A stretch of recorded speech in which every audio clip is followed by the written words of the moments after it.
February 7th council meeting. If you'd please stand. Councilman Flores is going to lead us in the flag salute this evening. Good evening, everyone. Place your right hand over your heart. Ready, begin. I pledge allegiance to the flag of the United States of America and to the republic for which it stands, one nation, under God, indivisible, with liberty and justice for all. Thank you very much. You may be seated. Our first presentation this evening is Business of the Month for February 2023. It's often difficult as a small business to compete with corporate chain stores with multiple locations and the ability to provide bulk product pricing to a community. However, in Chino, local businesses excel in terms of quality service and are loved by the community for the personal relationships they have with residents, workers, and visitors. For the month of February 2023, we would like to recognize Malin's Pool and Patio Supplies as our Business of the Month. And I'd like to ask Larry, Lynn, and Jennifer to please join us. I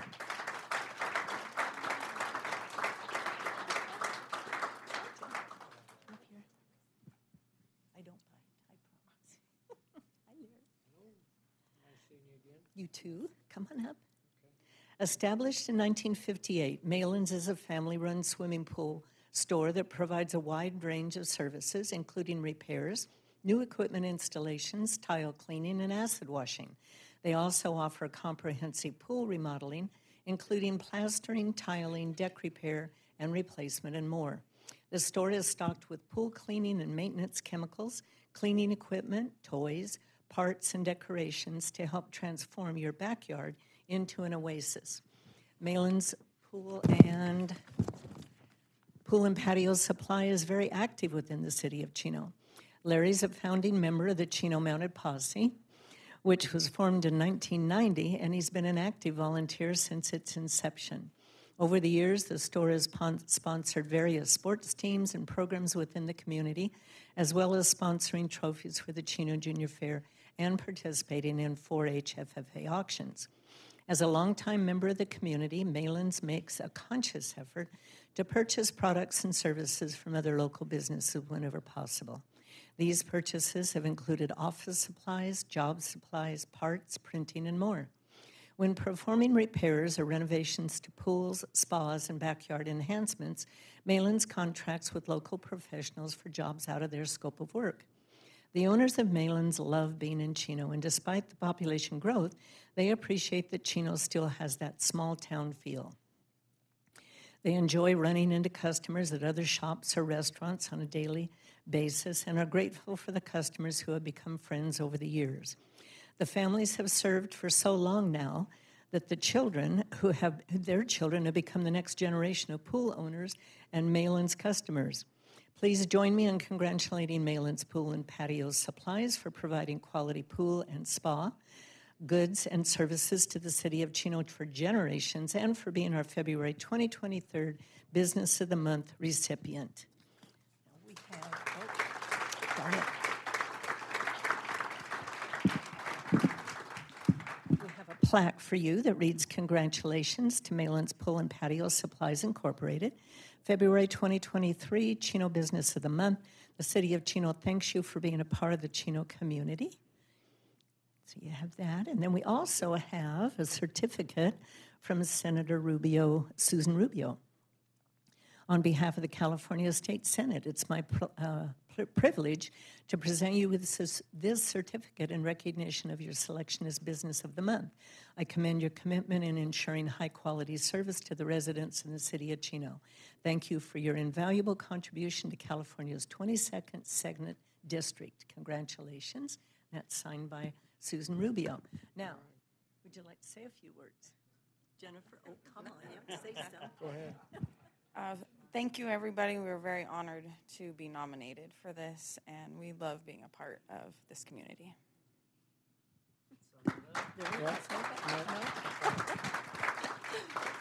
I've known them since Jennifer was a little girl. In fact, she had a pony that we bought for our daughter. Remember Patches? And dear Patches, when we would be on a posse ride, if we were crossing water, the pony would lay down.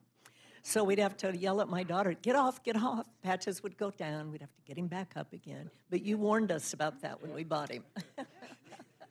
Thank you very much, you Forgot all guys. about that one. Oh, yeah, that was fun. All Thank right, well, you. thank you. You're welcome. Congratulations. Congratulations. You're welcome. Thank you for being here this evening. Yep. And she's gonna.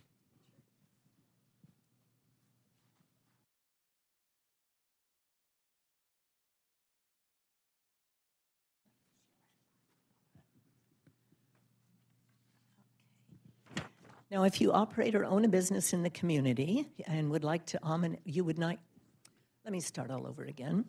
If you operate or know of a business in the community you would like to nominate for a future Business of the Month, please go to the City of Chino website to make your nomination today. We appreciate all of our businesses and look forward to hearing from you. Okay, next we have I'm having a hard time tonight. We have a Mayor's Home Beautification Award for February. I'd like to call up Marie. Okay, I'm going to probably mess this up. Jarugi? Jariki. Okay, you get to say it. Jarigi. Oh, Jarigi. That is different. Okay, she lives at 12364 Sycamore. It's like my last name. Nobody says it right. Marie, I'd like to present this to you. It says, thank you for your continued improvement and maintenance of your home, resulting in a substantial contribution to the overall appearance of the community. Then we have a picture for you of your home. I like this better. You like that better? We have a lapel pen and a pen and pencil set. I'm going to be so popular now. You're going to have a lot, huh? Oh my God. And then you have the coveted yarn sign that tells all of your neighbors that you won the February 2023 Home Beautification Award. Thank you. Now, who takes care of your property? Myself. Do you do it all?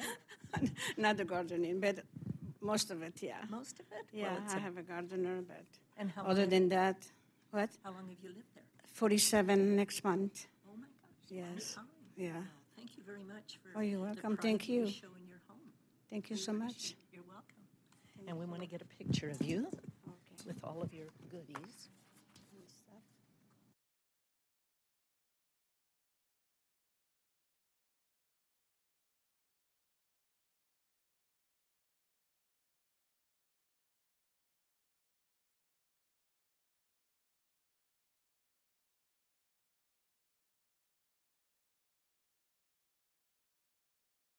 Thank you very much.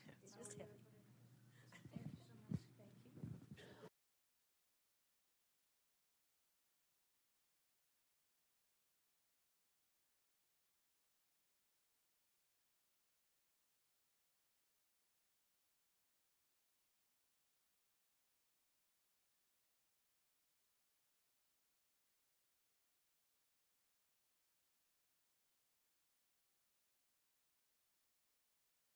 Prior to us convening the meeting, we had a closed session. I would like to ask our attorney to report out of, we will be going back into closed session, but report out so far. Yes, thank you, Mayor, members of the council, and everybody in attendance. As the mayor explained, the city council was not able to conclude all of the closed session items, so I will report on the items that have been addressed. Item number 1 has not been discussed, so I will withhold that report until following the reconvening of closed session. On item number 2, conference with legal counsel. One item of existing litigation, the matter of Chino Basin Municipal Water District versus City of Chino. The City Council was briefed by Attorney Jimmy Gutierrez on that matter, and following that briefing, by motion of Councilmember Lucio, seconded by Mayor Pro Tem Comstock, and carried 5-0, the City Council directed that Mr. Gutierrez proceed with the appeal of Judge Ochoa's order authorizing the Water Master's budget action to fund CEQA reviews. Item number 3, conference with legal counsel. One item of an existing litigation, the matter of City of Chino versus Mr. Wang. The City Council was briefed by Attorney Matt Silver, and no further reportable action was taken on that item. And item number 4 has not been concluded and will be reported after reconvening closed session. That concludes the report, Madam Mayor. Thank you, Fred. City Manager Wright, do we have any additions or revisions of the agenda? No changes tonight, Mayor. Okay, seeing none, under information, we have our economic development report for January. I encourage all of you to go to the website and read that. It has some interesting information. Next, under public announcements, first, come out to the MLB Pitch, Hit, and Run taking place on Saturday, February 25th at Ayala Park, fields 1 and 2 from 9 a.m. to 2 p.m. This is a free event for young athletes ages 7 to 14 to show off their baseball skills by competing in 3 areas: pitching, hitting, and running. Players who successfully compete at Ayala Park can advance to the team championships, which are hosted inside MLB stadiums. Top 4 scorers in each division earn an all-expense paid trip for one player and their guardian to Game 2 of the World Series, with the Pitch, Hit, and Run National Finals taking place the day after the game. For more information, please call 909-334-3260. Also, I'd like to give an early reminder that the Chino Youth Museum's Derriere 5K Fun Run is happening on Saturday, March 4th at Ayala Park, near the Ayala Park Operations Center. The Kids Fun Run will begin at 8, and the 5K run will begin at 8:15. Registration is required, and those who register on or before February 25th will receive a $5 discount. For more information on that, please call the Children's Youth Museum at 909-334-3270. Additionally, please note that City Hall will be closed on Monday, February 20th in observation of President's Day. City Hall will reopen the following day at its regular operating hours of 7:30 a.m. to 5:30 p.m. And lastly, we sadly will be adjourning in memory of Alvin Gerritsen. Alvin was a longtime Chino resident and business owner who certainly saw our communities change and grow. In the 1970s, Alvin started his own business in Chino by picking up and hauling downer cows for the dairies across Chino, and even before that, hauled cattle in the Chino Valley for Bert Van Dyke. Alvin loved traveling in his motorhome, visiting friends. He loved hot rods, as well as car and truck shows. His passion for these hobbies and sports ultimately led Alvin to help start the Chino Demolition Derby, which, as all of us know, is an incredibly popular and fun event in our community. Alvin is survived by his siblings, children, grandchildren, and great-children, and our prayers go out to the Gerritsen family during this very difficult time. He was a very, very loved man, very popular, and known by all kinds of people in our community. Next, we have public comment. This is the time and the place for the general population, or public rather, to address the council on items that do not appear elsewhere on the agenda. Our first written request to speak is Mr. David Bustamante from Calvary Chapel, Chino Valley.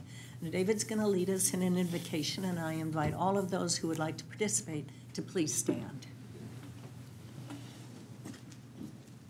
Thank you, Mayor, Madam Mayor, members of the council. God's word calls us to pray for our leaders, and I want to thank you for the opportunity to be able to do that. Even though we do it at a distance regularly, it's always a pleasure to do that in person. And so I just want to pray, Father, Heavenly Father, I'd lift up the city council and members and just pray that you would fill them with wisdom as they are charged with the responsibility to provide order and safety and peace in our community. We thank them for that, Lord, and we thank them so much for all the effort and everything that goes into dealing with the business of the city.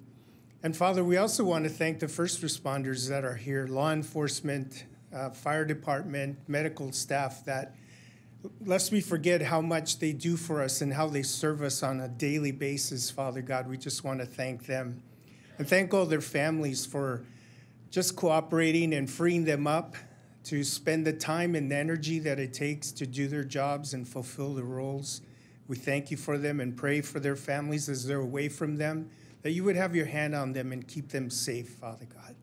And so, Lord, we just thank you and we lift up this time to you and pray that the decisions that are made are wise decisions, decisions in the best interest of our community, adults, children, families, Father, that depend so much upon our council members and others, Father God. And so we just thank you and we lift these things to you in your name.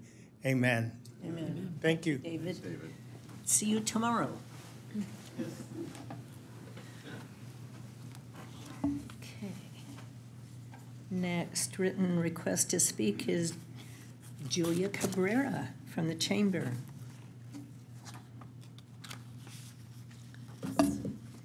Good evening, everyone. My name is Julia Cabrera. I'm the Community Engagement Director for the Chino Valley Chamber of Commerce. The following are just some updates from our Upskill Chino Valley program. First, I want to say that our latest job fair was a major success. We had over 300 attendees who were job seekers. 50% of those were from Chino, and 50% were from Chino Hills. We also had 30 vendors who are our businesses, and 14 of those were from Chino. Next, I want to announce that the Chino Valley Medical Center is one of the first businesses in the Chino Valley to adopt the Talent Pipeline Management Program. So for the year, they have pledged to accept 36 students from CVUSD to come and intern and be part of the Chino Valley Medical Staff. And the next, I want to announce that every Wednesday we do have our business workshops at the Chino Hills Community Center starting at 7:30 a.m. And everyone, any business owner is welcome to that. And then for our Chino Valley Leadership Collaborative, we had our meeting last Friday. I wanted to thank Chino Valley Fire Department for allowing us to tour their location. They gave a great explanation about their initiatives and what they're doing for the heart safety program for the Chino Valley, which is a fantastic program. So we want to thank them. Lastly, we have a couple public events that are coming up. The first is the Salute to Public Safety, which is happening on April 4th, 2023. Anyone is welcome to sign up for that on our website. And last, this year, the Chino Valley Chamber of Commerce has decided that we are going to be putting on a women's conference for the Chino Valley, which we're very excited about. There's more to come to that, but we're expecting to host that in August. And that's it. Thank you very much, Julia. Next is Melissa Campani from Supervisor Hagman's office. Well, good evening, Mayor Ulola, council members, staff, and of course, community members. My name is Melissa, and I am here to invite constituents of the 4th District to Supervisor Kurt Hagman's next document shredding event. By popular demand, and we get a lot of phone calls on these particular events. The next event will actually be held in the neighboring city of Montclair, and of course our county residents are welcome to attend. This event will take place on Saturday, March the 11th from 9 a.m. to 12 noon or until the shredding truck reaches capacity. So you don't want to wait too last minute. Just make sure you get in there. The address will be at Montclair City Hall. The address is 5111 Benito Street in Montclair. You can pre-register if you like. It doesn't get you in any quicker, but there are certain questions we do ask when you arrive with your shredding materials. And that can be done in advance at sbcshredding031123.eventbrite.com. That might make it a little smoother transition. And we do ask that you limit your shredding materials to 3 standard size filing boxes per vehicle so that we can serve as many residents as we possibly can. And as an upcoming announcement, as I hear it, our next shredding event, so our Chino residents can start saving their materials, will be in the city of Chino in the month of June, and the date will be announced at a later time. So we encourage you to bring all those papers you don't want in the wrong hands, and let's get them shredded up for you so we can be safe. Thank you so much. Thank you, Melissa. Next, we have Laura Brantley on behalf of Senator Susan Rubio.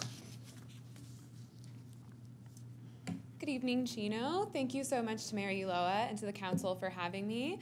My name is Laura Brantley, and I'm here on behalf of Senator Susan Rubio. I just wanted to introduce myself. I'm the Communications Director, and I will be working with the City of Chino for anything you might need from the State Senator when she is not available to be here herself. You'll find that she does like to be here in person as often as possible. She flies down every Thursday and leaves every Monday morning, so she is a very active state senator.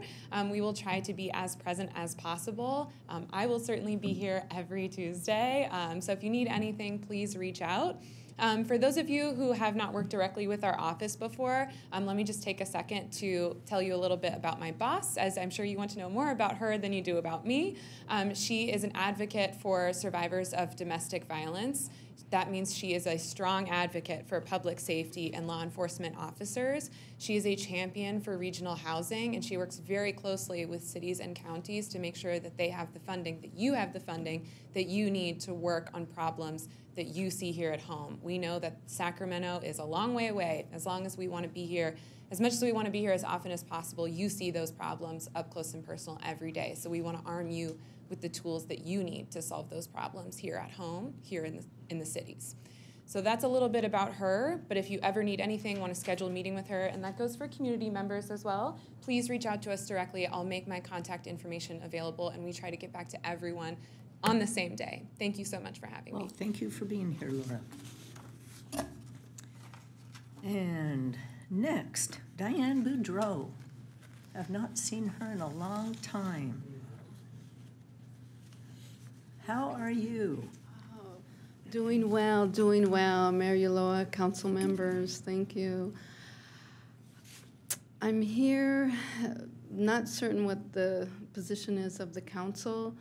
I finally got my transfer in. I finally got transferred to CIM, and now D-Yard is closing, minimum yard. So advocating for prisons is not always popular. To advocate for prisons, finishing my career, the D-yard closure, not quite certain, the governor's office, how they selected yard closures, what was the information that went in with yard closures, but the D-yard, the minimum yard, is the heart of that institution. That's where our diver program is, that's where you have trades, education, that's where you have true rehabilitation. It's the most programming yard at CIM.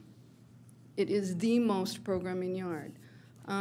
Legislation has changed so that your inmates that are coming in are no longer minimum for the most part. They're kept at the counties, or you see 1 or 2 years. That's not enough to get you really involved, so they're recycled quite frequently. I would advocate that Chino should have been turned level 2 a couple years ago with the advent of all these new legislation. Minimum yards probably not sustainable. However, the programs that are there are valuable programs. Not to mention the jobs to the community. I did see item 14 on the agenda. The state has not been a good steward with YTS. It sat there. They should have turned it over to CIM a long time ago, but they didn't, and we've all seen it sit. But that being said, whatever progresses with that, they've had their opportunity. Right now for us in Chino, living here, working here, that presents a different set of circumstances. I do not advocate for Chino closure or the yard closure. I think the governor's office, whatever data they picked up on is skewed and missed out on some of the factors that represent that yard. I think they were misrepresented in the value and the service of that yard. And when I speak of that yard, because it's the heart, it's not West Yard, it's not East Yard, it's not Central. It's the minimum yard that produces. And you get the biggest bang of your buck for rehab. I mean, they're coming back to our community. You do want them more rehabilitated than when they came in, and that yard has done it throughout the state. We know our pitfalls, we know our shortcomings, we've lived through them. So we understand that. Unpopular position to advocate for inmates, but the governor's report does show migration has changed, and the inland counties are the ones that are increasing in population. Not so much the metropolitans, and along those lines, that's how the boundaries changed, welcoming Senator Rubio, but that's how we got our boundaries changed because of those demographic shifts.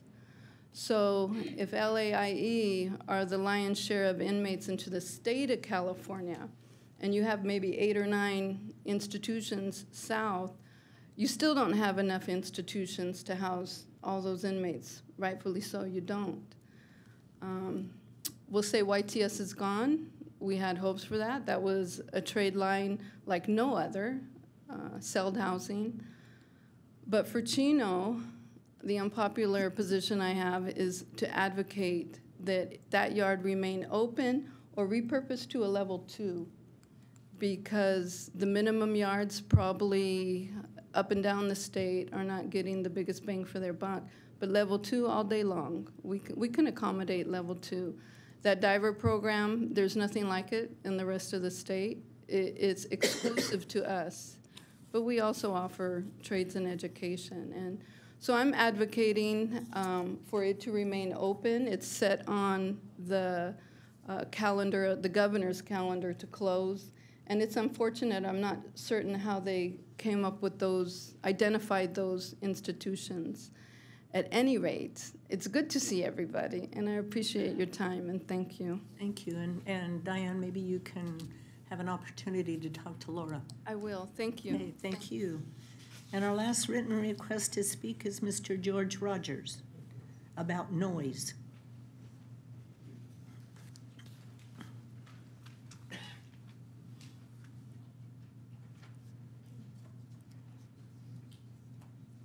Good evening, Mayor Yola and council members.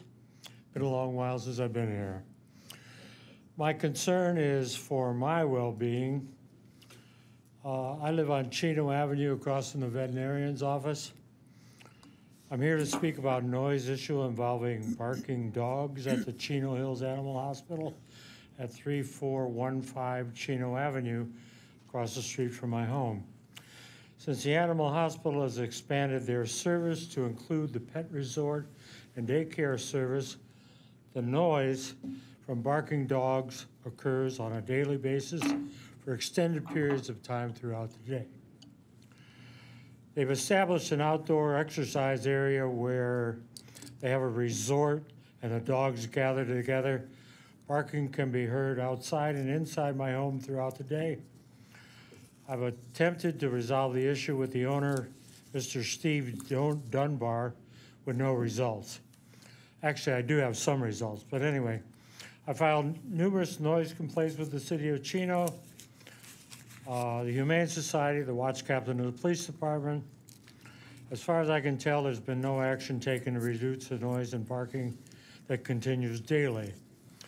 Mr. Dunbar messaged me to say that my efforts to eliminate the barking are useless and nothing is going to change as they are abiding by their permit. At this time, I'd like to read you the message that he sent me.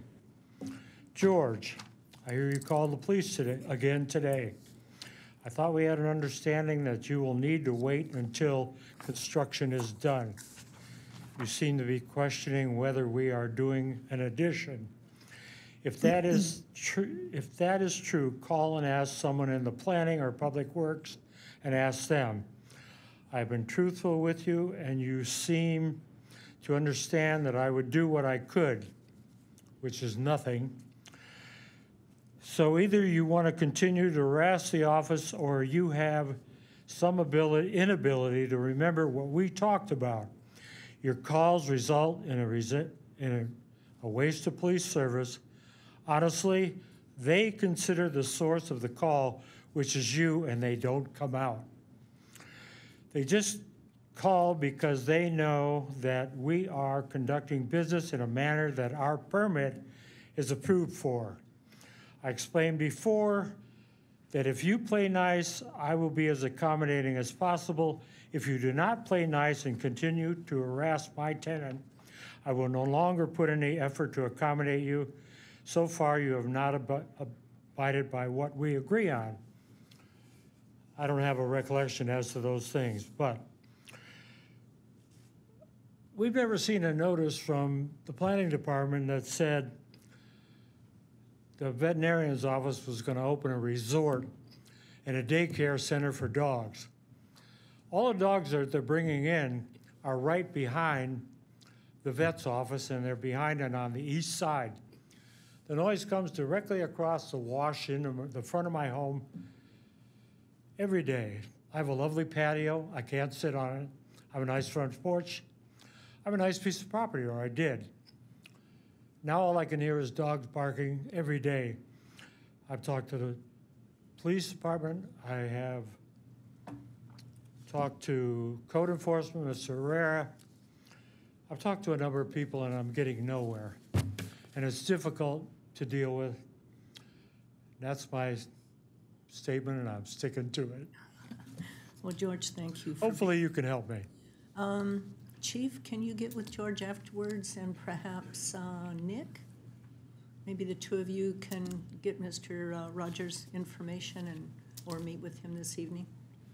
One other thing, usually when things happen in the neighborhood, like the neighbors next door or whatever, are opening an area, there's a note that goes out to the people in that housing area or residential area or the people around them that says, we're changing, we want you to look at the permit that we have and that we want to have and respond to it. I've never seen any permits or any information that says the veterinary office has changed and they're now a resort plus a veterinary office.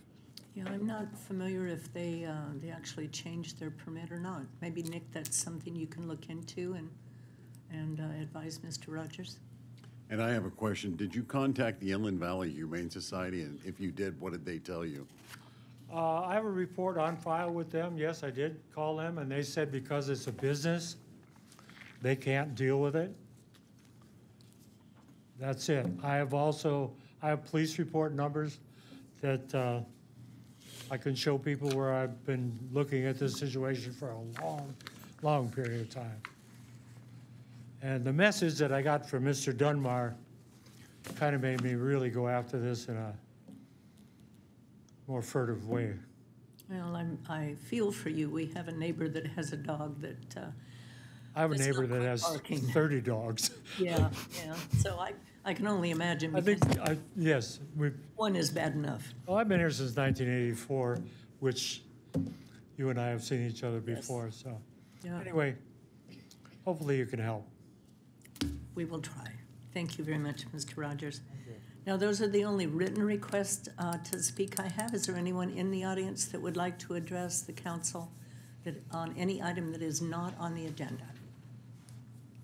Okay, seeing none, then we'll move on to the consent calendar. Do any members of the public or the council have items that they would like to have pulled? Okay, seeing none, then I would take a motion in a second to approve the consent calendar. There's a motion from Councilperson Comstock and Mayor Pro Tem Comstock, sorry, Karen, and Councilmember Flores. This thing rocks.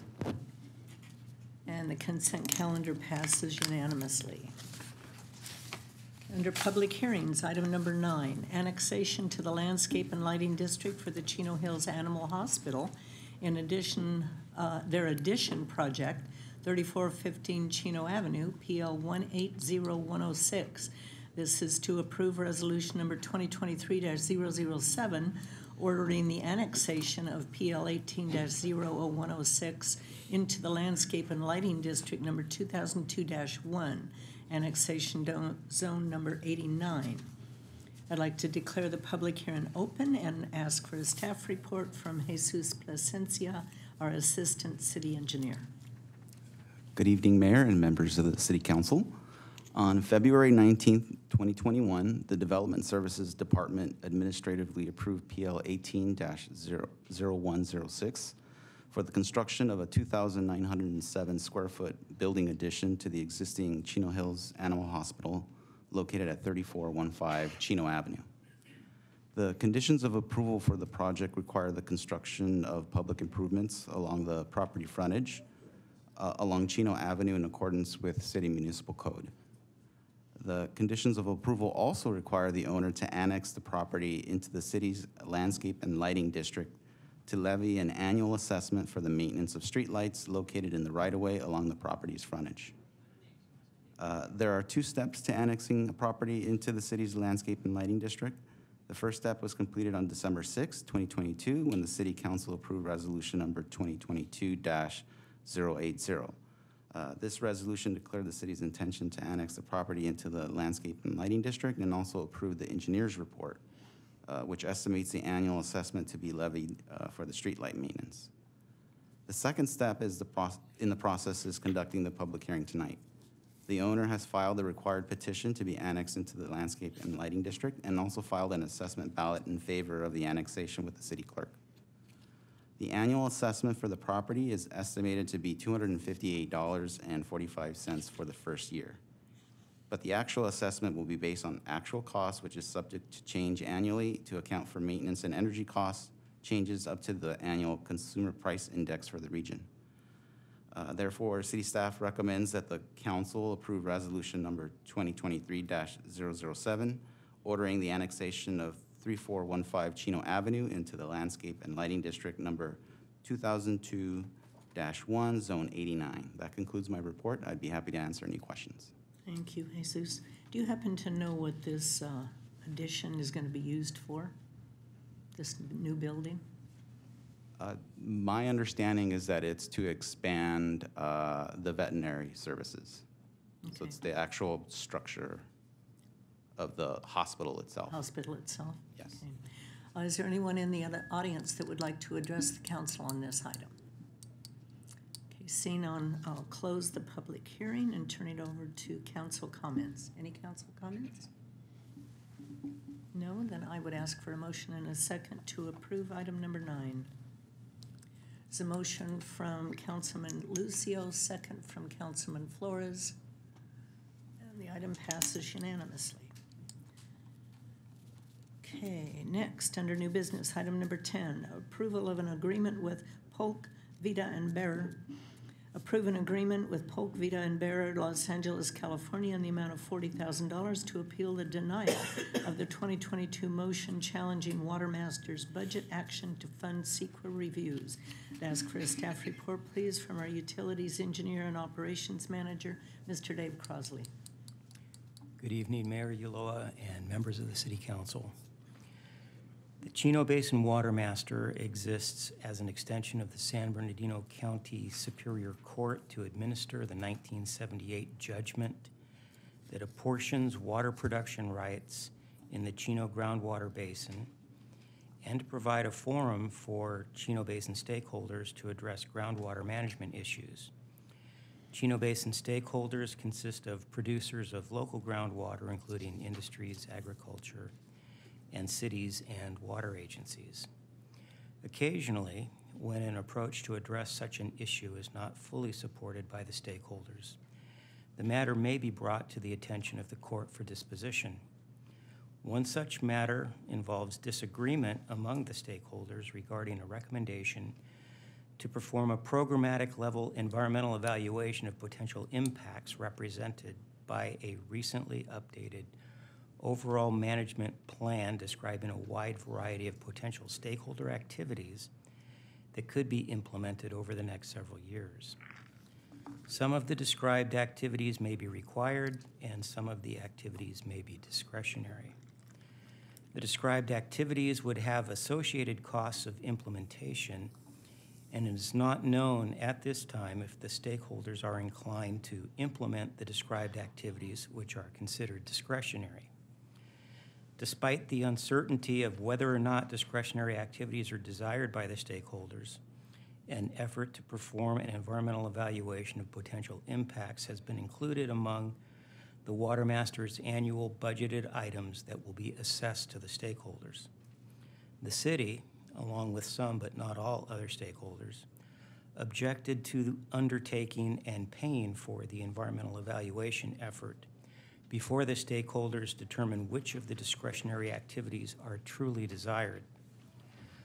When the matter was brought to the attention of the court determined it was appropriate for the programmatic level environmental evaluation to proceed and charges for that evaluation to be shared by the stakeholders. The Chino City Council has determined that the city should appeal that court determination. To appeal the court's determination, it is important for the city to retain the legal services of an attorney specializing in cases brought before the Court of Appeal, and the city's special legal counsel has recommended that the legal firm of Pollock, Vita, and Bear, a legal firm with extensive Court of Appeal experience, be retained. Because the appeal was not anticipated at the time the court, because the appeal was not anticipated at the time the approved current fiscal year budget was developed, the budget does not include funds to cover the anticipated expense of appeal. For that reason, staff is recommending that the City Council, 1, appropriate $40,000 from the unappropriated reserves of the water fund to cover anticipated costs of appeal. Secondly, approve an agreement with Pollock, Vita, and Bear. And third, authorize the city manager to execute all documents on behalf of the city. This concludes my report, and I'm happy to respond to questions. Thank you, Dave. Is there anyone in the audience that would like to address the council on item number 10? Seeing none, I'll turn it over to council comments or questions. Okay, then I would encourage a motion and a second approving item number 10.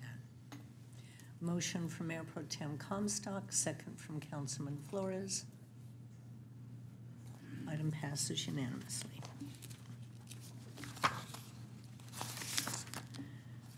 Next, item number 11, amendment to the city's classification and salary schedule. This item is to adopt resolution number 2023-012, reclassifying the part-time management assistant position to a full-time management assistant position and creating the position of records technician in the administrative department. I'd like to request a staff report from our senior management analyst, Debbie Pacheco. Good evening, Mayor Ulloa and members of the City Council. This is the first of 3 reports that I'll be presenting this evening. This first report is a recommendation for 2 staffing changes in the administration department that are designed to achieve an enhanced level of support to the office of the city clerk and the administration department as a whole. The first proposal is to authorize a full-time records technician to be tasked with carrying out a heavy clerical workload associated with responding to public records requests and tracking contracts and documents in accordance with state law and the city's Records Retention Act. The second proposal is to authorize the existing part-time management assistant position, which is currently vacant, to be reinstated as a full-time position. It's evident to staff that this constitutes a full-time job based on the duties assigned to this position, in particular, the responsibility for the preparation and monitoring of the entire department's budget. An appropriation will be required in the amount of $68,393 to fund these positions, and council's approval is requested. That completes my report, and I'd be happy to answer any questions you may have. Thank you very much, Debbie. Is there anyone in the audience that would like to address the council on this item? Seeing none, council comments, questions? I have a comment. Yes, Mark. I think this is a good idea. Obviously, our clerk has been overrun with Public Records Act requests, and for her having to do it by herself, I think it's imperative that we get somebody to help her out. Also, the management assistant position was originally a full-time position, but was then made into a part-time position because our employee wanted to homeschool her kids, and then ultimately she ended up moving on, and she does that now full-time for a company. So I think it was great of us to be able to change that position for her so that she could accomplish what she needed to accomplish with her children. But now that she's gone, I think it's imperative that we move that back up to a full-time position in order to attract qualified people to do her what she was doing before. So I appreciate you bringing this to us and addressing 2 significant needs that we have there in administration. Thank you. Any other comments? Okay. Would you like to make a motion, Mr. Lucio? Okay, motion from Councilman Lucio, second from Councilman Burton. And item passes unanimously. Item number 12, amendment to the city's classification and salary schedule. Adopt resolution number 2023-011, amending the city's classification and salary schedule to provide for the reinstatement of the deputy director positions in each city department. Debbie, your report again. Thank you. Historically, at various times and in various city departments, employees have held the position of deputy director. Currently, there is a deputy director in the development services and administration departments. Working within the goals of the strategic plan, the city manager and executive management team made a concerted effort to evaluate whether establishing deputy directors within each department would result in creating integrally involved leaders and demonstrate the city's commitment to succession planning. The group concurred that this would be a positive result of your approval of this action tonight. The team also determined that filling these positions did not pose an immediate need, and that each department director would consult with the city manager on timing and funding before taking any action. Therefore, council is requested to adopt Resolution 2023-11, amending the city's classification and salary schedule to provide the reinstatement of the deputy director position in the following departments: community services, finance, human resources and risk management, public works, as well as the position of deputy chief of police. That concludes my report, and I'm happy to answer any questions you may have. Thank you very much. Any questions or comments from the audience? Council? Kurt? I wanted to confirm that when there is a deputy chief that is promoted into that position or appointed, that we will continue to maintain 2 captain positions that are there currently. Is that correct? Chief, can you? Yeah, our plan at this time, and in my discussion with our city manager, is to fill an additional captain position in the second year of this upcoming 2-year budget. So initially, the plan would be to fill the deputy chief position as reclassification of one of the captains. So there would be initially a chief, deputy chief, and a captain, and then with approval of the council, if we're able to get that additional captain position in the second year of this 2-year budget, then that would provide us with 2 additional captains, or 1 additional one, but 2 captains altogether and a deputy chief. So that's the plan I discussed with the city manager. Thank you, Chief. You're welcome. Any other comments or questions? I have a question. Karen? I have a question, Mary, and some comments. When did we defund the deputy director positions? Does anybody remember when that happened? Various years. Various years? Yes. Dating back to? Before 1994 for public works. I could not locate a year. I think that each department has had a deputy, and over time they've just gone away. Like, I held the deputy position in community services, and when I was promoted, it wasn't filled. When Rob promoted to director in finance, the deputy wasn't filled. So those 2 I know, and that was at least 10 years ago, if not more. And then HR was the same. We had a deputy director, and when that person moved on, it wasn't filled.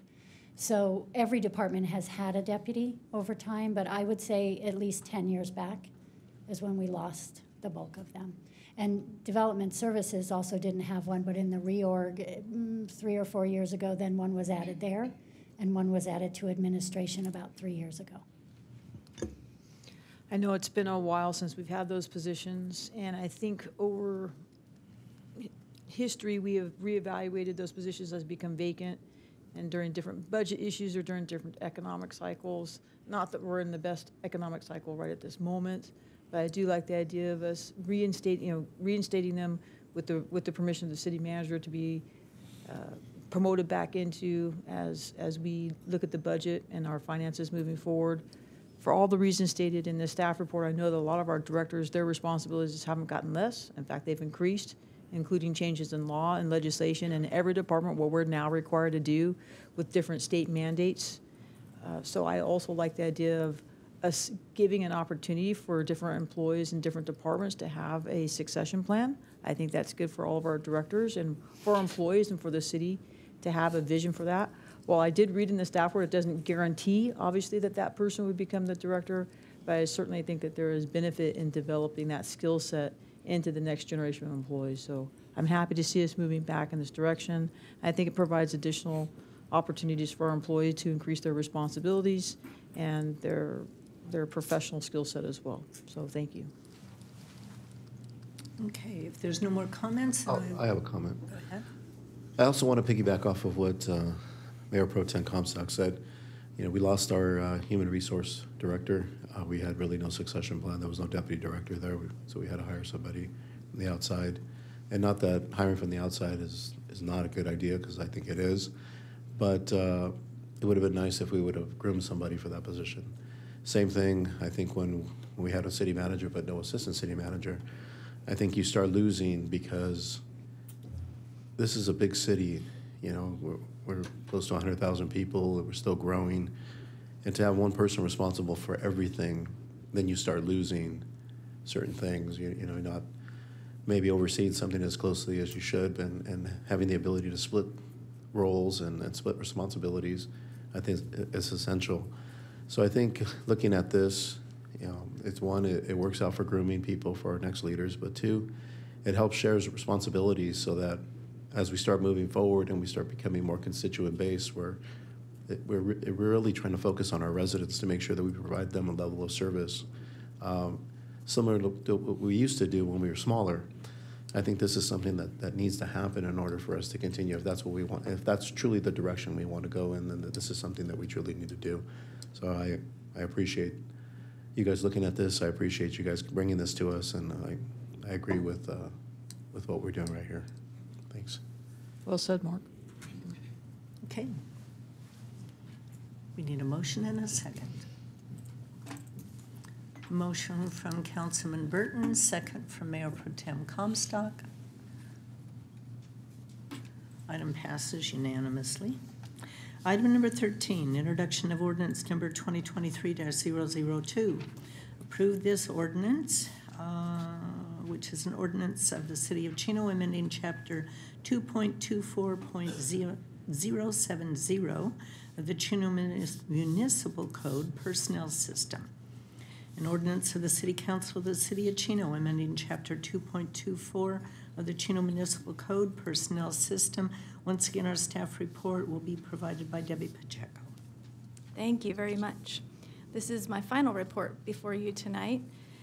And this amendment is for, ordinance number 2023-2 of the City of Chino is being introduced to amend Chapter 2.24.070 of the Chino Municipal Code Personnel System Exempt Services. This amendment is being introduced for the distinct purpose of causing anyone hired or appointed to the position of Deputy Director or Deputy Chief of Police to be exempt from the city's personnel rules. Exempt status means that the employee is at will and works at the pleasure of the city manager. It is staff's recommendation that status as an at-will employee is reasonable and customary for a position holding the rank as second in command to the department director. That concludes my report, and I'm happy to answer any questions that you may have. Thank you, Debbie. Any questions from the audience? Council comments? Would entertain a motion in a second, please. There's a motion from Mayor Pro Tem Comstock, second from Councilman Lucio. Fred, would you like to read the title, the ordinance by title only, please? Thank you, Mayor. Actually, you essentially did it, but I will do it with a little bit more of a caveat at the end. The ordinance before the council is ordinance number 2023-002, entitled an ordinance of the City Council of the City of Chino amending Chapter 2.24 of the Chino Municipal Code Personnel System. And that is reading by title only and waiving further reading. Thank you, Mayor. And the item passed unanimously. Item number 14, adopt resolution number 2023-009. Adopt this resolution supporting legislation to bring the process to acquire the Heman G. Stark Youth Correctional Facility. Staff report by our assistant to the city manager, Jack Morgan. Good evening, Mayor, members of the City Council. So tonight, staff is presenting for your consideration resolution number 2023-009. This resolution memorializes the council's support for state legislation to authorize the director of the California Department of General Services to open negotiations with the city to acquire the former Heman G. Stark Youth Correctional Facility located at 15180 Euclid Avenue. Now, as a matter of background, This facility opened in 1960, and during the height of its operations, housed roughly a fifth of youth committed to state correctional facilities. However, by the mid-2000s, budget constraints combined with legislation, including SB 81 and AB 191 in the 07-08 legislative session, ultimately diverted many youth offenders to county facilities, which led to the closure of many youth correctional facilities, which for Stark occurred in February 2010. Now, since its closure, CIM intended to renovate and use the Stark facility for long-term occupancy. However, this never materialized, and the Stark facility is now currently in the state of what CDCR has called a warm shutdown. In other words, while the facility is not being used, CDCR continues to keep utilities running in case the site ever needs to be reactivated. Now, in response to youth correctional facility closures, the City of Norwalk took steps to acquire the Southern Youth Correctional Facility to develop the 32-acre site to their community's benefit. Now, in that instance, Norwalk worked with their assembly member, who introduced and carried Assembly Bill 518 to its adoption. AB 518 has opened negotiations with the city and the Department of General Services to acquire the site. The legislation details that both parties have until January 1st, 2025 to complete the acquisition. Thus far, Norwalk has not completed the acquisition, but has developed plans for the site, which includes a mix of residential, commercial, retail, and outdoor uses. Now, the proposed legislation included with the packet is in draft mode, and there may be subsequent changes to its provisions. However, staff and city's consultant, Gonzalez and Son, prepared language similar to what Norwalk found successful in its bid to adopt legislation, opening negotiations with DGS, and securing its first right of refusal. Now, generally, when the state disposes of excess or surplus property, the director of DGS is required to offer the property to other state agencies, and if there is no interest, then third parties like cities and nonprofits. The aim of the proposed legislation is to secure for the city of Chino the right of first refusal for the Stark property, so we can begin negotiating with the state and essentially supersede what is generally called for in California Government Code Section 11011. Now, to illustrate the city's commitment to acquire the Stark property, staff has prepared a resolution that memorializes the council's support to pursue legislation that would give us that first right of refusal for the Stark property.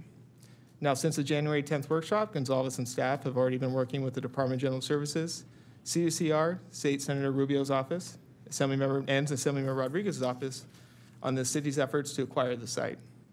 Should the council approve of this resolution, a copy will be provided to all parties, and staff and Gonzalez will continue to engage both legislators and state agencies so we can introduce legislation to begin the negotiation and eventually the acquisition process. As we proceed, staff will bring updates to the Legislative Policy Committee and the council. Lastly, as a correction to the proposed resolution, should the City Council be agreeable, it is recommended that the resolution be modified to remove references to leasing the site. By making this adjustment, the resolution will better convey the council's exclusive interest to acquire and not lease the site. That concludes my presentation. I'd be happy to answer any questions the council may have. Thank you, Jack. Would anyone in the audience like to address the council on this item? Seeing none. Council comments? Karen? Mark first. Mark? I appreciate the presentation, Jack. Thank you. I do agree that we need to try to acquire that property.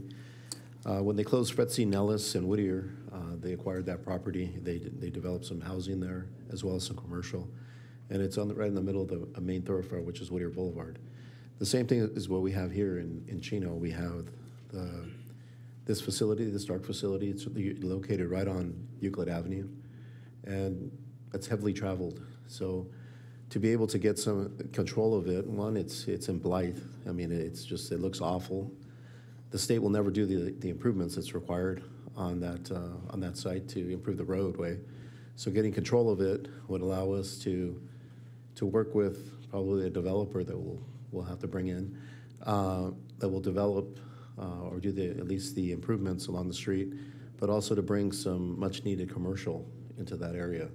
And I think commercial would work well, not only because of all the businesses that are going to be located there with the Ontario plan that's going into effect, as well as what we have around it and our residents that are in College Park and in the preserve.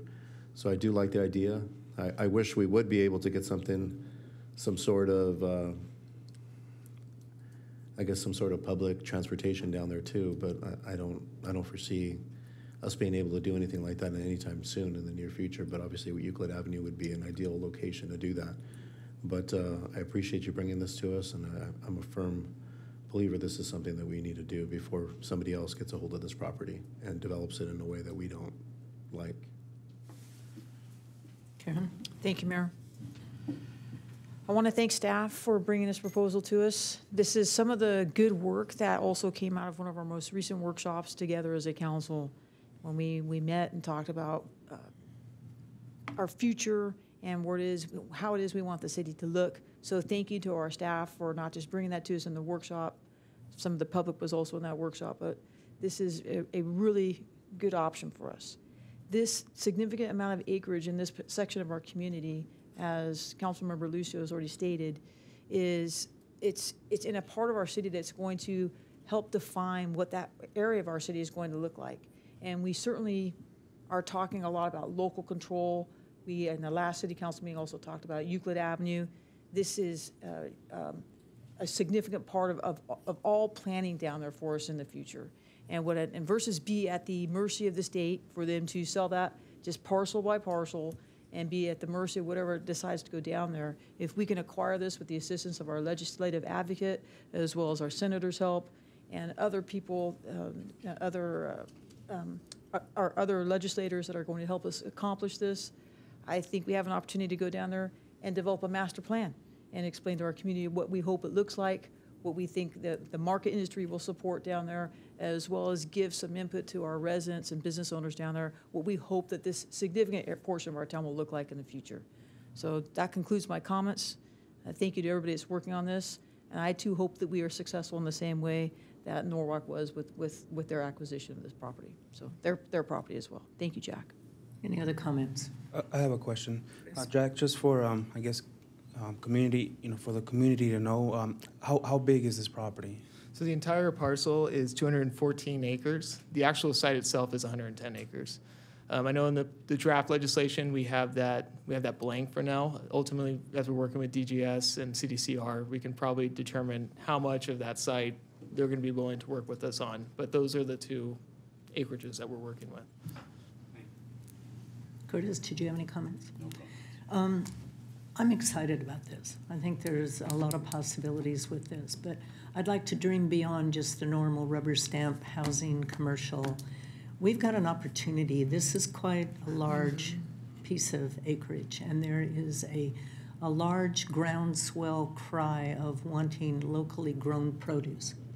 This is an opportunity to master plan an area where you could get the housing that we need, the low and moderate income housing, get a component of commercial, but you could also, in the back part of it, do a beautiful, some kind of farm concept where people, have access to freshly grown produce.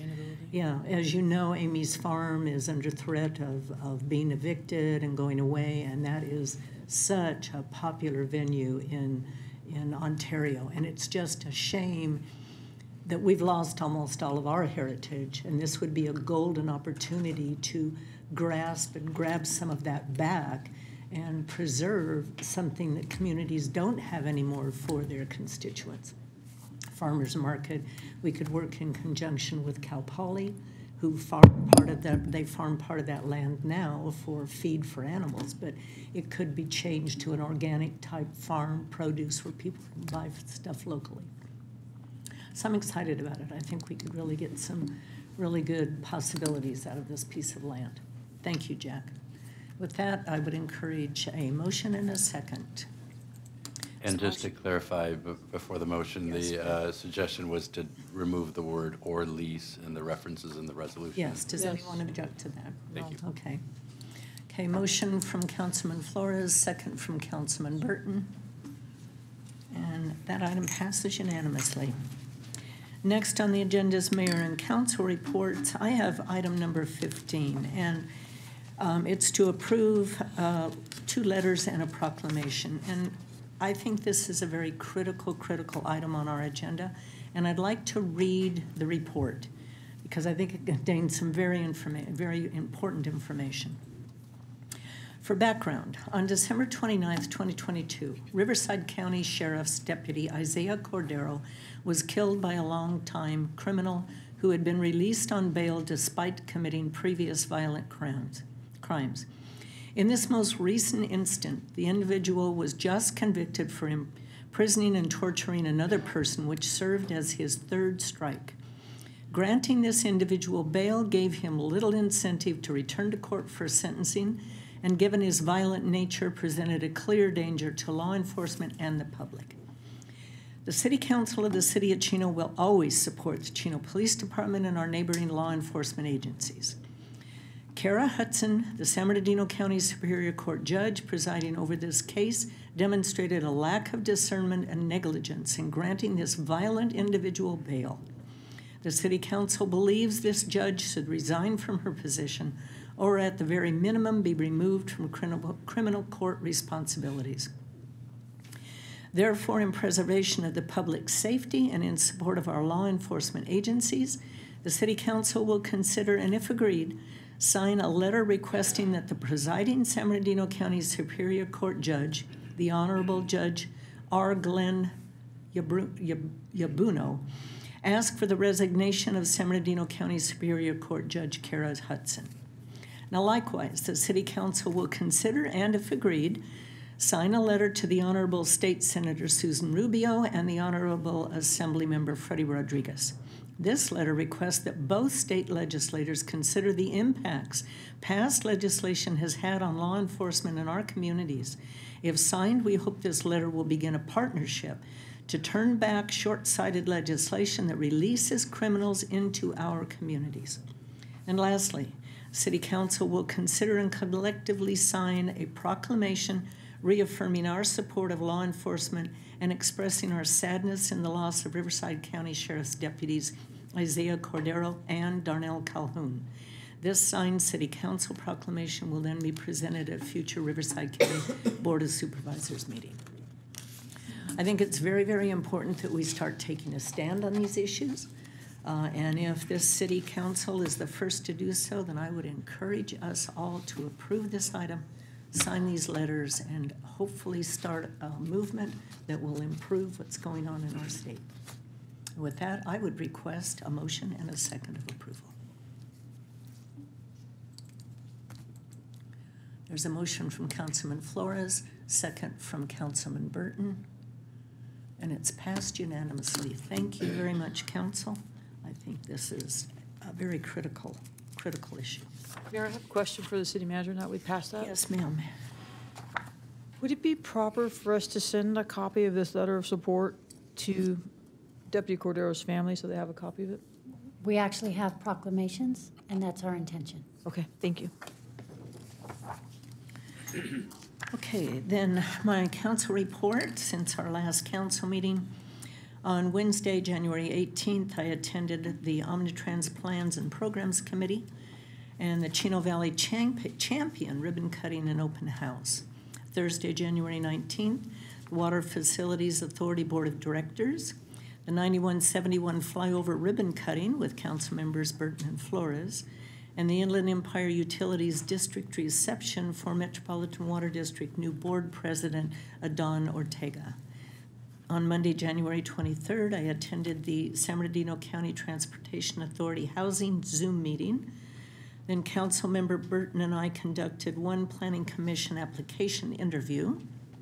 Next, I attended a meeting with members of our staff, representatives of SBCTA, Supervisor Hagman, his staff, Chino Hills Council Member Ray Marquez, to discuss needed upgrades to Highway 71, Euclid Avenue, Pine Avenue, and an improved connection from Highway 71 to the 91 freeway, and to explore possible funding resources. Tuesday, January 23rd, Councilmember Burton and I conducted multiple Planning Commission interviews. Wednesday, January 25th, along with Mayor Pro Tem Comstock, attended the Sphere of Influence Annexation Open House. Thursday, January 26th, I met with Gary Borcherding to learn about Trauma Reboot, a program for first responders and others suffering from PTSD. It appears to be an amazing program and is available to those interested. I encourage you to please visit rebootrecovery.com if you know of someone who suffers from PTSD. Then I attended a ribbon cutting for the new veterinarian hospital at Inland Valley Humane Society. Friday, January 27th, I attended the 19th Annual Inland Empire Caucus Legislative Breakfast for the organizations that support mentally challenged clients. Next, I attended the Southern California Water Coalition Board of Directors and quarterly luncheon, where Fontana Mayor Aquanetta Warren has been selected as the new chair of the coalition. Tuesday, January 31st, I attended the celebration of life for Alvin Garrettson. Then, along with Councilmember Curtis Burton, conducted several more interviews for the open Planning Commission seat. February 1st through the 3rd, along with the rest of our council and City Manager Reich, I attended the League of California Cities new council member and mayor's training. It's not just for new council members and new mayors, but it brings you up to date on all the changes in legislation. Saturday, February 4th, Councilmember Burton and I attended the 22nd annual Run for Russ 5K walk run. Now, this is the largest turnout that we've ever had, with over 1,300 participants. Curtis did a wonderful job as MC. He has that voice that everybody recognizes, of course. And there was also a wonderful 99-year-old lady named Wilma Stevie. She'll turn 100 in April. She participated and walked the whole way. And at the end, it was so nice. PD lined up behind her and in front of her with motorcycles and stuff, and red and blue lights going, and kind of escorted her up to the finish line. I'll tell you what, that lady is amazing. And she does use a walker, but she just walks. There's no hesitancy at all. Sharp lady. So she should be an inspiration to us all. Sure. Chief, we should all get out there and walk this, right? Yes. Absolutely. And then yesterday, Councilman Burton and I conducted a follow-up interview with one of the Planning Commission candidates, and then another interview today with another candidate. And that concludes my report. Then Mayor Pro Tem Comstock, you first have item number 16, which is your request for community support contribution of $250 to Chino High Wrestling Program. Yes, ma'am. Thank you, Mayor. Based off the comments from Councilman Lucio's the last council meeting regarding the success of the Chino High School wrestling program, and I'm sure he's going to cover it tonight in his report, how well they did. They actually took first place, which is something historical for this community. Hopefully, City Manager Reich, we can honor that wrestling team and the coach for their success in their last wrestling meet. I would like to ask the council's support in providing $250 of my community support fund to the Chino High School sports boosters, but specifically to go to the Chino High School wrestling program. Okay. Is there a motion and a second? Motion from Councilman Flores, second from Councilman Lucio. And Karen, your item passes unanimously. Thank you, Mayor. I'll continue with my report. On January 23rd, I attended my one-on-one with the city manager. Then later that same evening, I attended the Community Services Commission meeting here in the council chambers. On January 25th, I attended a vehicle storage meeting at City Hall with the city manager, Councilman Lucio, and our staff. Later that evening, I dropped into the Ramona Avenue and Francis Avenue annexation meeting hosted at the community building along with staff and the mayor. Our staff was well represented and did a great job answering residents' questions about this annexation process. On January 27th, I attended an introductory meeting with Senator Susan Rubio, the city manager, and our staff in the city of West Covina. I also met Laura at that same meeting, so Laura, thank you for being here tonight.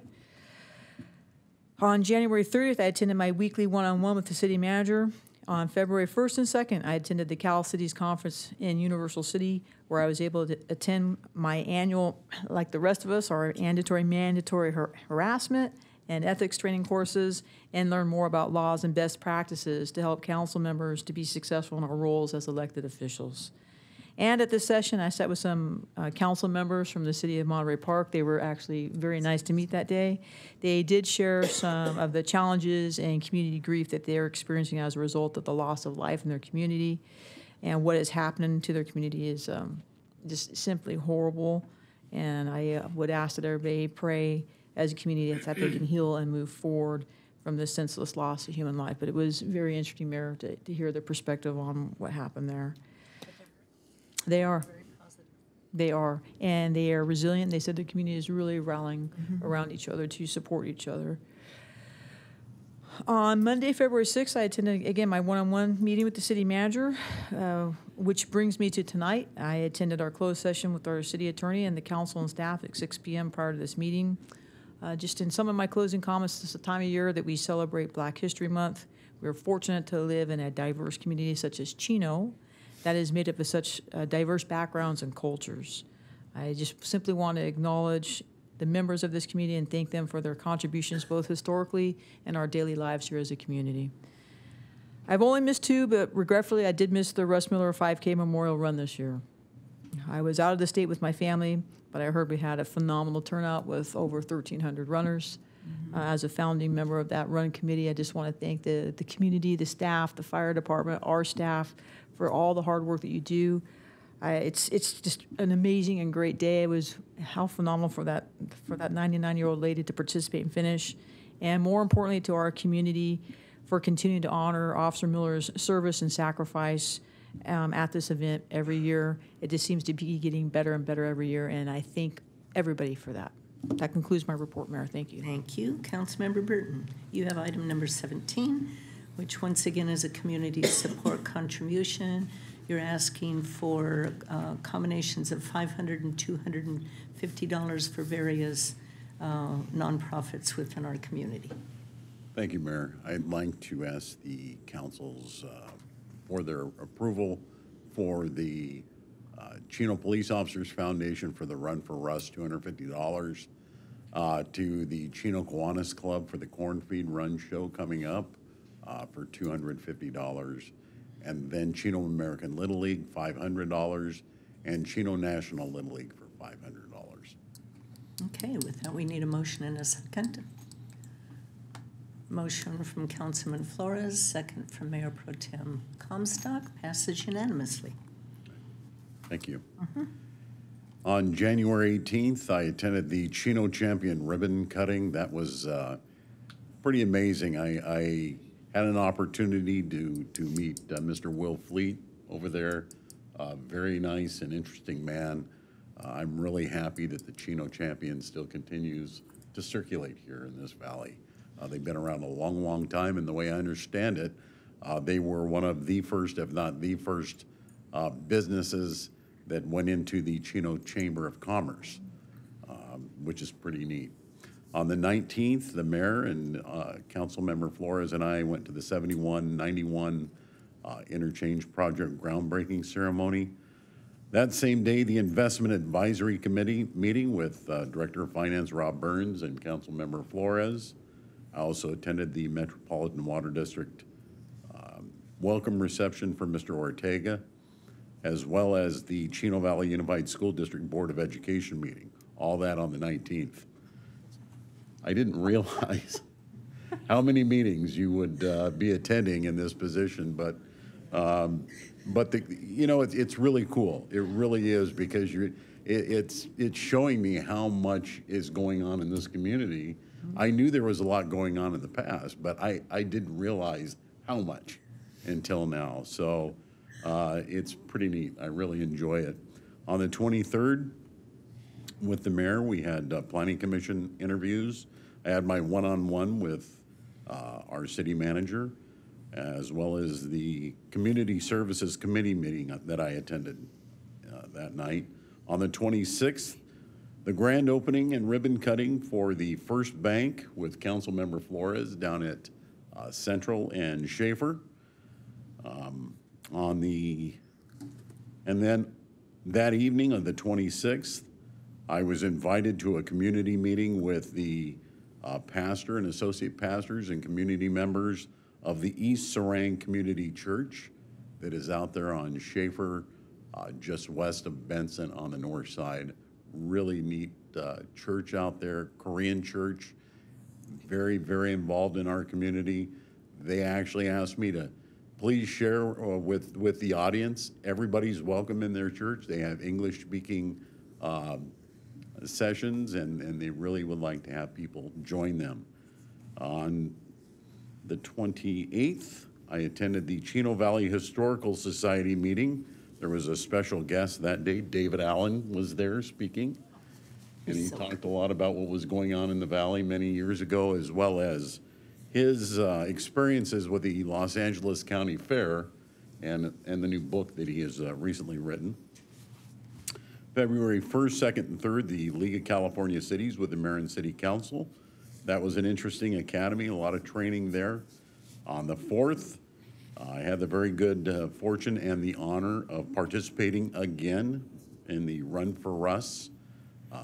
Like Council Member Comstock, we were part of the original committee that started the Run for Russ. 1,367 runners. It was amazing. It was a beautiful Southern California morning. You can't beat it. It was right here in Chino. I mean, it was just amazing. The community that came out, the families, and it really touches you when you see that. Everybody, all walks of life out there, including Mrs. Stevie, who's 99 years old, 100 years old in April, was out there participating in this run. It's a testament to our community, ladies and gentlemen. We live in an incredible place, I'm telling you. On the 6th, I had the good fortune of meeting with San Bernardino County Supervisor Kurt Hagman on a meet and greet. I had my one-on-one with the city manager.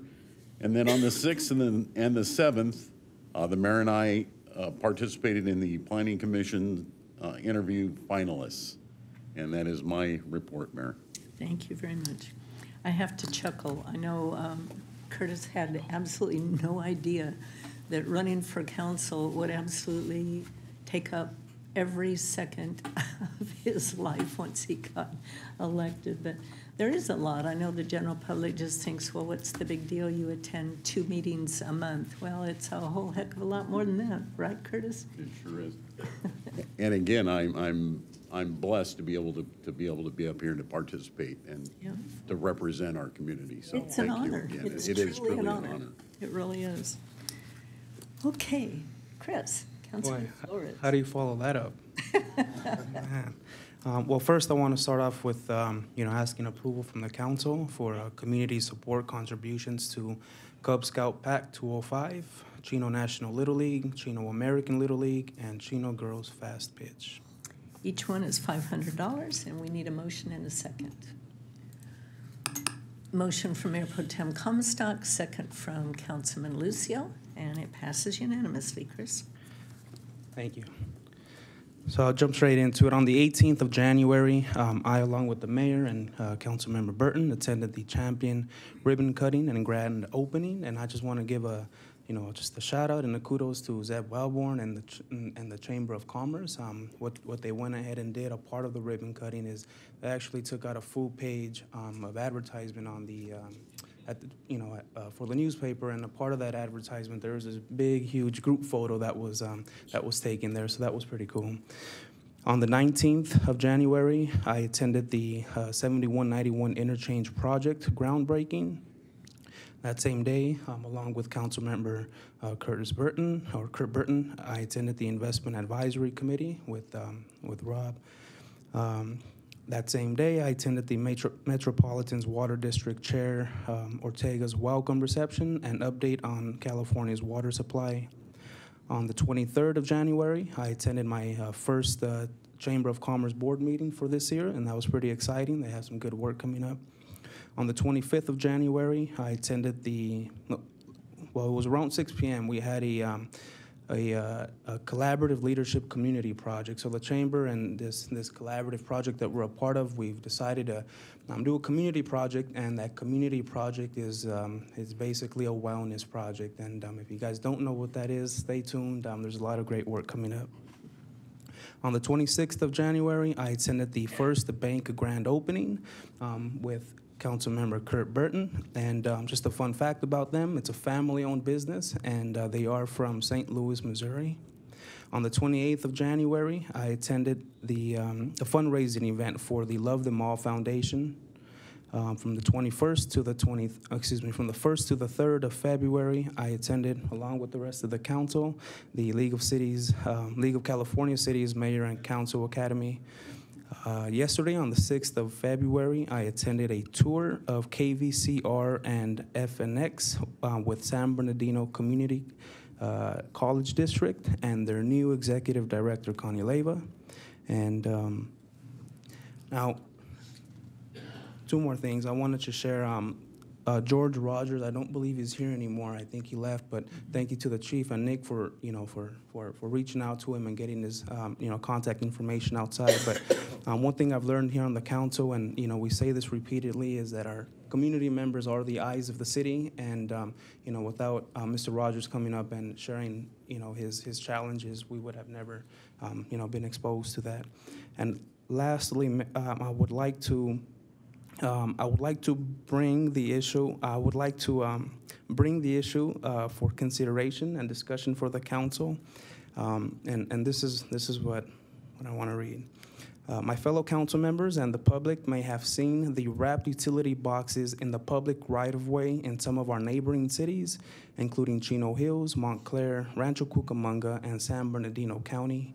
These wraps are like those often seen on vehicles. While vehicle installations are generally for advertising purposes, wraps are being installed on utility boxes by cities to either camouflage the utility boxes, showcase local art, advertise city events, or showcase city scenery, history, neighborhoods, or projects. Now, I would like to bring, again, this issue to council for consideration and discussion at a later date, and it would be helpful for staff to provide information on the subject so that the city council can have an informed discussion and possibly request that a pilot program be developed. This project would support one of the strategic issues identified in the city's strategic plan, and it would promote a positive city image. Okay. Is there any formal action we need to take to have it put on an agenda? No, Mayor, unless there's a majority objection to bringing that forward, your staff can look into a time and a meeting to present that. I think it's a good idea, Chris. Is anyone objecting to that? That's a great idea. Okay. Then it will be on a future agenda. Amazing. Well, that concludes And you're going to paint all of the boxes yourself? all of myself. Yeah, and we got some people in the crowd here who I'll bring along with me. But that concludes my comments, Mayor. Thank you. Thank you, Chris. Okay, Councilmember Lucio, you have item number 19, community support contributions of various denominations to several community event or activities. Yes, let me start off by, I would like to give $1,000 to the Chino High School Wrestling Program to highlight some of the things that they've accomplished this year. A couple years ago when Alex Angulo first spoke to me, he said, hey, I want to build a program, and it was during COVID, so they weren't really allowed to wrestle. So over the last 2 years, he's been growing his team, and I want to let everybody know that he is now the 4-time Mount Baldy League champs. Chino's now the 4-time Mount Baldy League champs as far as wrestling. On February 1st, they competed in the CIF duels. It was the first time that Chino has ever won the CIF championship, and they won in Division 5. So that was a big accomplishment for them. On the 4th, they competed in league finals. Well, that was this past weekend. They have 13, this is females and males, they have 13 league champions. 5 second-place finishers, 2 third-place finishers. 4 of their 13 champions received MVP honors, and they're moving a total of 20 wrestlers on the CIF, which is going to be this weekend. The reason I'm giving them $1,000 is in order for them, especially the ones that continue to move on, and if you're not familiar with state, you go to league finals, from league finals you go to CIF, from CIF, then you go over to Masters. Masters, for example, this year for my son will be at Palm Springs. So what happens is they have to put these kids up in hotels up there. If the kids, they advance 9 people from Masters, if they go on to the state tournament, then they go to Bakersfield, and that's a 3-day tournament in Bakersfield. So these kids, for the hard work that they've done, and they obviously advanced some last year, they expect to be advancing more to the state tournament this year.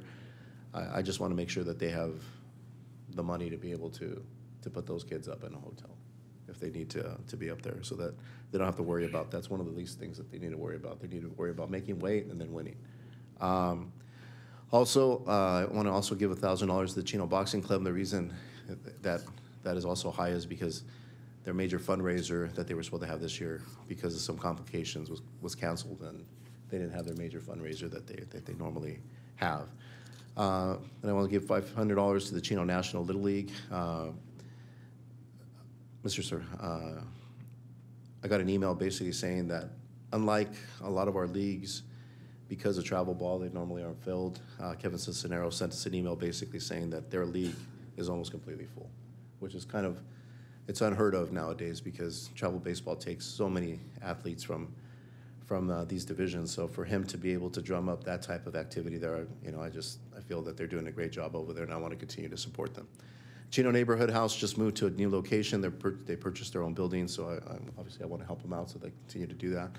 The good things that they do, and then You Choose Positive Youth. They just have so many activities to providing for the community for people that don't have toys during Christmas, and so that's one of the reasons I want to give to them as well. So I'd appreciate everybody's support on this and approving my community donations. Okay, we need a motion and a second. Motion from Councilman Burton, second from Mayor Pro Tem Comstock. Passes unanimously. Rest of your report? I'll make this quick. On the 19th, I attended the Metropolitan Valley District Chair, Mr. Ortega's welcome reception at Los Serranos. On the 23rd, I attended a meeting with the city manager. On the 25th, I attended a truck and van storage meeting. On the 30th, I attended another meeting with the city manager, our weekly meetings. On the 1st through the 3rd, I attended the League of California Cities New Mayor Council Members Academy. One of the things that I took away from that is one of the classes was trying to make sure that you have a strong relationship with your city manager and with your city staff. And one of the takeaways that I got was, one, that they talk about meeting with your city manager on a regular basis. And all of us do that. So it was nice to see that some of those recommendations we're already doing. And then some of the other things that they talked about was obviously having workshops with your staff to try to come up with a vision and move the city in that direction. We're already doing that. So a lot of those things that they were highlighting that successful cities do in order to move the city in the right direction, it was nice to see that we're already moving in that direction. So I thank you, Linda, because I think you like doing these workshops, and I think it's a good thing because it puts us all together in a room, and then we come up with different ideas, and then we decide which is the best way to go about getting these things moving. And so I thank you for that, and I think we got the right council up here, and I think we're going to do some good things. I also attended another meeting with the city manager on the 6th, and I missed the Run for Russ. That's the first one I've missed since I've been on the council. But my son was competing in league finals, so I had to go watch him over there and support him. He did win his league finals, so he'll be moving on to CIF this weekend. So we'll see how he does, but I'm interested in looking at Chino. Chino's, it's exciting. I would love their program to continue to grow. I got 2 little guys that are up and coming, so I would love to, I'd like to change the mentality. I mean, everybody that lives down in College Park, in certain areas down there, they all send their kids over to Chino Hills or Ayala, and finally we got a new high school here that we put a lot of money into, and I want to change that mentality that our Chino kids stay in Chino, and I want to make sure that our sports are competitive enough that we don't need to send them to another area. Like my son he goes to Fountain Valley, and before that he was at Servite. I want to be able to homegrown these kids, as little kids growing up through these programs and continuing on in high school and being successful. So I look forward to the future of Chino, and I hope the mindset of our residents are changing, and I think we're moving in the right direction. That's now, at the conclusion, wherever Chino High School wrestling program stands in the finals, would you invite them to one of the council meetings so that we can honor them in what they've won? Yes, I talked to the coach. He said obviously he wanted to wait till the end of the season. Right. So he says once the end of the season, he'd love to bring them back and for us to recognize Terrific. them. But his girls are doing great too. So it's not just the boys team, but it's the girls team also doing some great things. It's fun to honor the kids when they've accomplished something. Okay, City Manager Reich, report this evening. Thank you, Madam Mayor, members of the council. I just want to give you a quick update on an event we have coming up on March 18th and 19th. So over the past 5, 6, 7 years, we've had an event called Cultural Palooza, which was the celebration of our culture here in Chino. So we did a survey not too long ago, and our community is really looking for a 2-day event. So that event is going to shift this year. We're calling it Chino Days. We're going to have a band both days. First day, it's going to be mariachi. I'm going to say this horribly. I'm going to say it in my way. I can't even say it. Mariachi Divas, which is a pretty popular band. Yes. And we're also going to have No Duh, which is a No Doubt tribute. So that's pretty exciting. We're also going to have a petting zoo, butter churning, cow milking, a history exhibit, classic cars, a chalk walk. We're going to have food. We're going to have entertainment, all celebrating the culture we have in Chino. So we're really looking forward to that. It's going to be a shift for us to have a two-day event, but Community Services Department, the Police Department, Public Works, they're all working on this event right now to make it safe for our community. So we're looking forward to that. It's March 18th. It's going to be from noon to 9 p.m. And then on Sunday, the 19th, from 11 to 6 p.m. And where are you going to host this? Right here at City Hall. Right here, okay. Thank you. Okay, City Attorney Galante. No report tonight, thank you. Nothing? Okay. Talk about legislation, but that would just frustrate everyone. It would. It'd just irritate me to death. Chief Simmons. Thank you, Mayor and members of the council. I want to thank you guys for your letters of support for our law enforcement brothers and sisters in Riverside County. I think it means a lot, number one, to our community members, especially those who are involved in law enforcement, and then to our partners across the state. I also want to thank you for your continued support for the Run for Us. It was an incredible day. Certainly the weather helps out, having great weather, and of course a good MC as well is also helpful. So we're grateful for that and love that our community continues to support. And Wilma Stevie said she wants to participate again next year in her 100th. So we're looking forward to her doing that. I'm hopeful in another 48 years I will be as spry as she is. I also, since Walt isn't here anymore, I want to take the opportunity to invite everybody to the Kiwanis Club's Bunko Bash, which is on February 24th at El Prado Golf Course, and we're doing that to help support the Chino Youth Museum. So encourage people to come out for that. And then finally, we had a commercial enforcement operation today on Edison Avenue, along with about 10 of our allied agencies were down there helping us out, and they ended up inspecting 143 commercial vehicles, issued 60 citations.